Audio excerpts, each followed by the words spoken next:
Behind me is the Neya River, or otherwise known as Neyagawa in Japanese, and it runs through a bunch of cities. The source of it is Mount Ikoma, which is the mountain behind me there, and it runs through a bunch of cities and then runs its way out to Osaka Bay.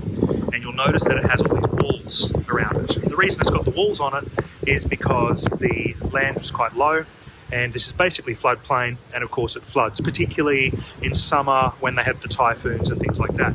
Now, the last time this area really badly flooded, I've been told, was in the 60s. And their response to that was to build these walls and to raise the train station behind me. This is Suminodo Station. It runs east away from the Osaka Loop line out of Kyobashi. And they raised the train station, they raised the train tracks and everything, basically as a way to mitigate flooding. Now, they had this problem in Tokyo, particularly with the rivers that run out into Tokyo Bay, the Arakawa, the Edogawa, and all of that kind of thing.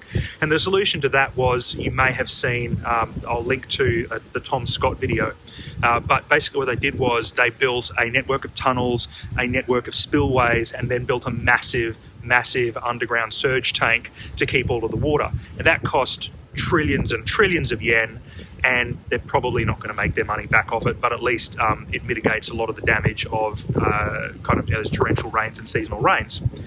But I guess they didn't have the money here, or they had a different option.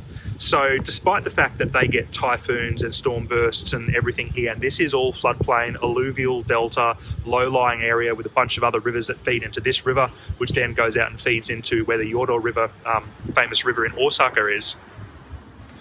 Their solution was a little bit different. And so the solution they came up with was this, and I'm standing on one of the spillways here at the Fukakita Ryokuchi Neya River retardation basin, I should say. And so behind me here is one of the zones. There's 3 zones here. They've got spillways on them. So there's one major long spillway along the banks of the river itself, and that's the first zone that floods. And then there's a series of other tiered spillways. So as the first zone fills up, the second zone will follow, and the third zone will follow after that. And the idea is to reduce some of the volume going down the river so that it will reduce the risk of flooding, even with those high walls that they put up around it.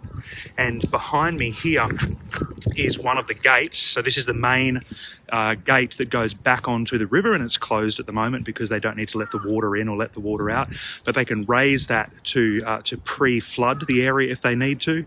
And then a bit further back you can see this building here, and this, got my finger pointed in the right direction, and this building here, that's the pump house. So once this whole area floods, what they progressively do is drain the other things back into this first zone here, and then they can use that pump house, and it has these powerful pumps in it that suck all of the water out and then dump it back into the river in a controlled, measured way. So this is an area of just over 50 hectares carved out on the border between Daito City and Neyagawa City in the eastern side of Osaka Prefecture. As you can imagine, anywhere in Japan that's reasonably flat that you can farm on or that you can put houses on is going to be very, very valuable, but there's no point in having that if everything's going to flood. So it's not just an area that they have some pretty trees and some ponds in that they can flood if they need to control the river.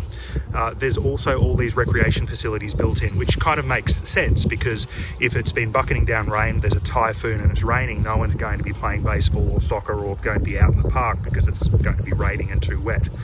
So in the 3 zones of this park, they have this area behind me here, which is the main flooding zone. It's got lovely parklands and some running tracks and some park benches, and the big area where you can bring your barbecue and you can set up and have a barbecue.